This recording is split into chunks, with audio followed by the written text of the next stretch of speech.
잔자님, 금리가 내렸다는데 시장이 어떻게 변하는지 궁금합니다. 안전자산으로 사놓을 종목들도 알려주세요. 항상 너무 잘 보고 있습니다. 물론이죠. 물론 오늘 말씀드리도록 하겠습니다. 오늘 이자율이 점점 낮아지고 있는 이 상황에서 어떤 안전자산을 사야 할까? 네 가지 알잘깔딱센하게 정리해드리고요. 이자율 이슈, 최신 이슈로 정리해드립니다. 그리고 이 안전자산 네 가지의 가장 이자 높은 상품들도 짚어드리겠습니다. 오늘 영상도 보시고 재테크 하는데 많은 도움 받으시길 기원합니다. 잔잔하게. 먼저 첫 번째입니다. 안전자산 네 가지 엄선해서 정리해드리도록 하겠습니다.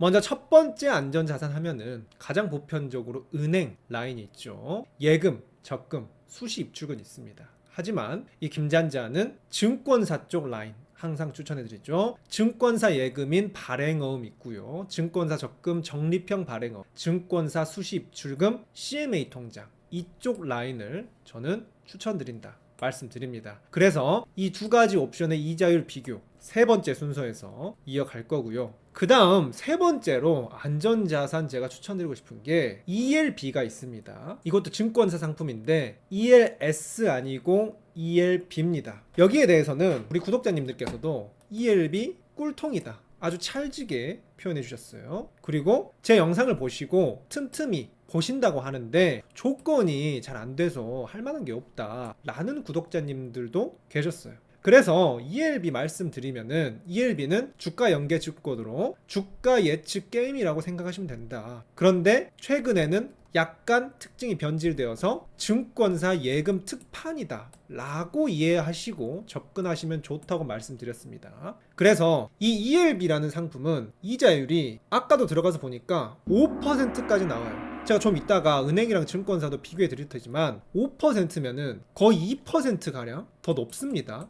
그래서 이자는 높은데 특정 증권사들이 한정이 되어 있고요. 청약을 거쳐야 돼서 당첨이 돼야 됩니다. 그리고 청년이나 IS의 계좌는 특수 조건이 필요한 경우가 있습니다. 그래서 접근성은 다소 떨어질 수 있지만 만약에 본인이 이런 번거로운 과정을 거칠 수 있다 그리고 조건도 된다 하시는 분들께는 이자율을 좀 더 높게 5%까지 가져갈 수 있다는 측면에서 ELB도 좋은 옵션이 될 수 있다. 제가 관련해서 영상 제작했었으니 참고하시면 좋겠고요. 그리고 마지막 네 번째 안전자산으로는 채권이 있습니다.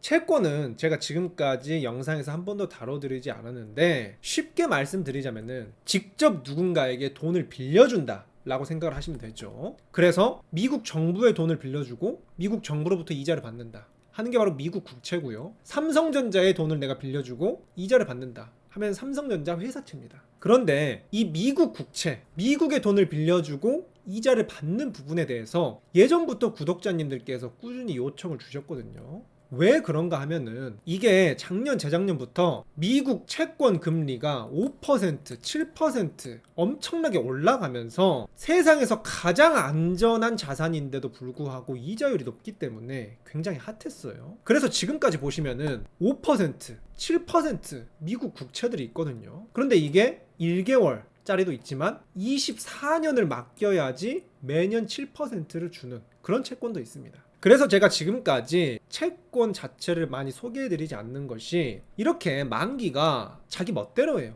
1개월, 7개월, 24개월, 30년도 있고 최근에는 100년짜리 국채를 내내 마네 이런 이야기도 있었습니다. 그래서 만기에서 살짝 아쉽고요. 채권 같은 경우는 중도 해지했을 때 손실 가능성이 있을 수 있습니다.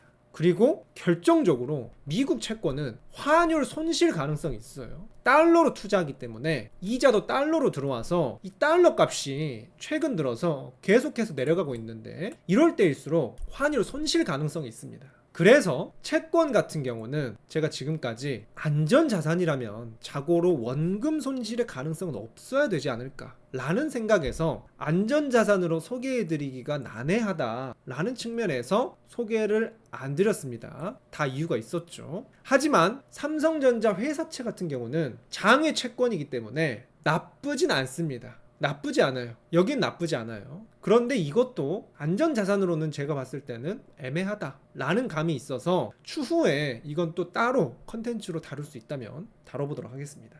그래서 지금까지 4가지 안전자산, 원금 보존되면서 은행보다는 살짝 높게 가져갈 수 있는 그런 안전자산들 엄선해서 말씀드렸는데, 저는 바로 이 증권사 쪽, 증권사 라인의 안전자산을 추천드립니다. 이 증권사 라인의 안전자산들은 첫 번째로 특징이 심플합니다. 뒷부분에서 보여드리겠지만 복잡한 우대금리 없이 모두에게 공평한 조건이고요. 자유롭습니다. 일 단위로 만기를 자유롭게 설정할 수 있습니다.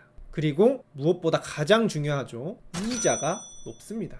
그래서 은행 예금만 하시는 분들보다 여러분들이 앞서 나갈 수 있다 라는 장점이 있는데요. 그래서 실제로 그러한지 안전자산별 이자율 1위 말씀드리기 전에 최근 이자율 이슈 정리 한번 하고 가도록 하겠습니다.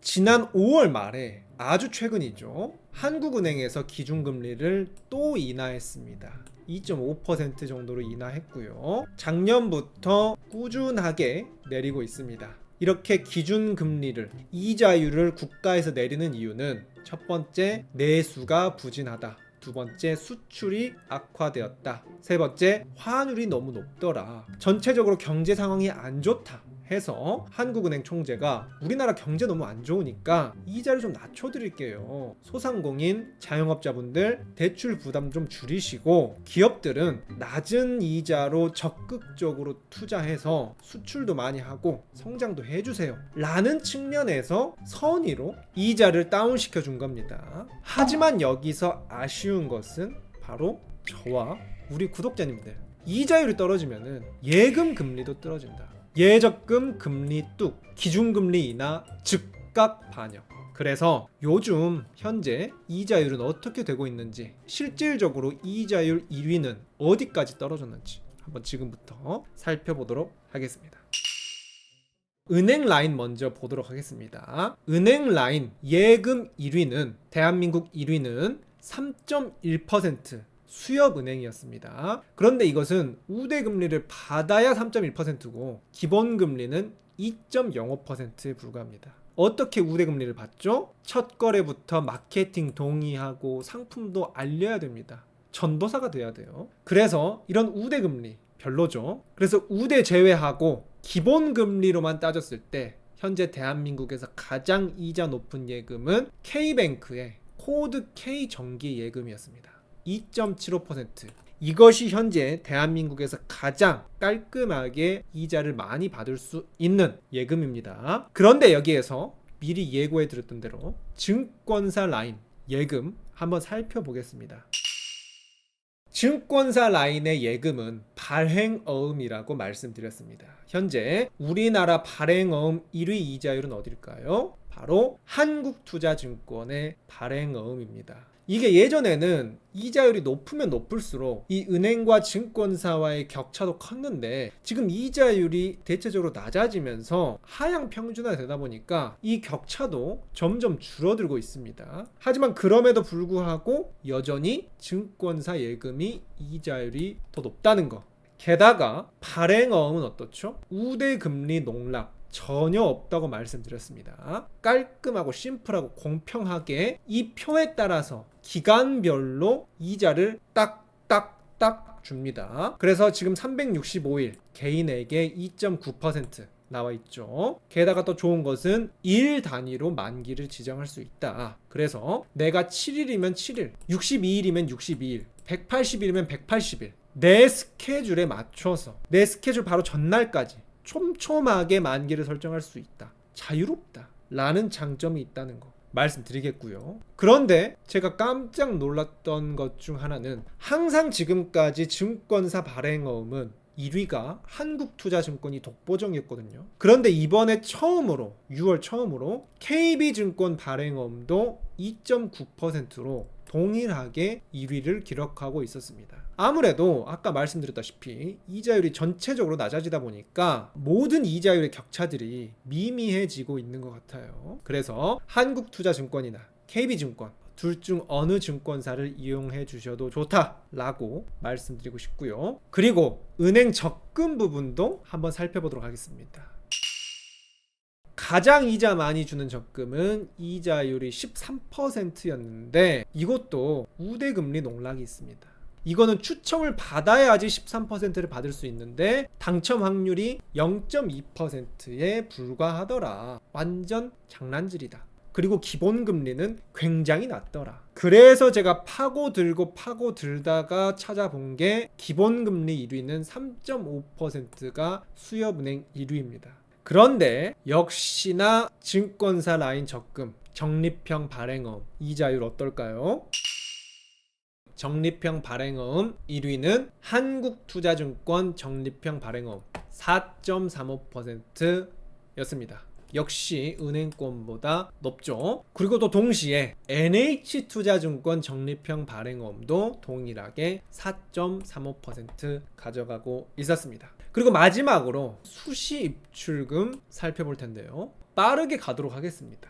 증권사 수시 입출금 통장 CMA 통장이 있습니다. 이 부분 보시면은 몇 년째 동일하게 1위, 2위 자리를 지키고 있는 CMA 통장이 있거든요. 우리투자증권 CMA 통장이 현재 2.6%로 1위고 미래에셋 네이버 통장이 2.5%로 2위입니다. 그런데 이것은 복잡한 조건 없이 그냥 구간별로 이자가 살짝 차등이 돼 있는 정도고 장난치는 게 없어요. 게다가 이 CMA 통장의 특징 어떻죠? 매일 이자를 줍니다. 그래서 매일매일 이자에 이자까지 쌓이는 일복리 효과를 누릴 수 있고요. 매일 내가 500원, 1000원 소액이지만 이런 받는 기분, 건물주가 된 기분 느낄 수 있습니다. 그리고 높은 이자를 준다는 거. 여기서 저는 특히 제가 몇 년째 오랫동안 잘 사용하고 있는 미래에셋 네이버 콜라보 통장을 추천드린다 라고 말씀드렸고요. 관련해서는 이 영상에 제가 아주 깔끔하게 다뤄드렸고, 특히 이 통장의 경우는 실제로 제 친구나 지인분들, 가족들에게 무조건 추천하는 통장이기 때문에 이 영상 보시거나 직접 찾아보시고 꼭 활용하셨으면 어떤가. 그래서 오늘 안전자산 4가지 중에 이 증권사 라인이 가장 좋다고 말씀드렸고, 이 증권사 라인 요즘 가장 이자 높은 라인들이 어떤 곳인지 마지막으로 정리해 보도록 하겠습니다. 첫 번째로 예금은 한국투자증권과 KB증권이 2.9%로 깔끔하게 들어갔고요. 적금 같은 경우는 한국투자증권과 NH투자증권이 적금으로 좋았습니다. 그리고 마지막으로는 수시 입출금 통장의 경우 미래에셋 네이버 통장이 좋았는데요. 공통적으로 예금 적금이 한국투자증권이 좋기 때문에 만약에 증권사를 처음 가입하시는 분들, 한국투자증권 굉장히 근본 있고 이 자산운용 증권 쪽에서도 알아주는 대기업 오브 대기업이기 때문에 한국투자증권 가입하시는 것도 추천드립니다. 실제로 저희 잔잔맘에게도 한국투자증권 가입시켜 드렸고요. 미래에셋 네이버 통장은 네이버를 통해서 간단하게 가입하실 수 있기 때문에 큰 어려움 없으실 겁니다. 앞으로도 이렇게 안전자산부터 이자율과 코멘트까지 말씀드리는 컨텐츠, 월 정기 컨텐츠로 소개해드리고 있습니다. 앞으로도 지속적으로 받아보시려면 구독과 알림 설정 눌러주시고, 오늘 영상 도움 되셨다면 좋아요로 응원해주시고, 그렇다면 전 또 다음 영상에서 유익한 정보와 함께 우리 구독자님들 찾아뵙도록 하겠습니다.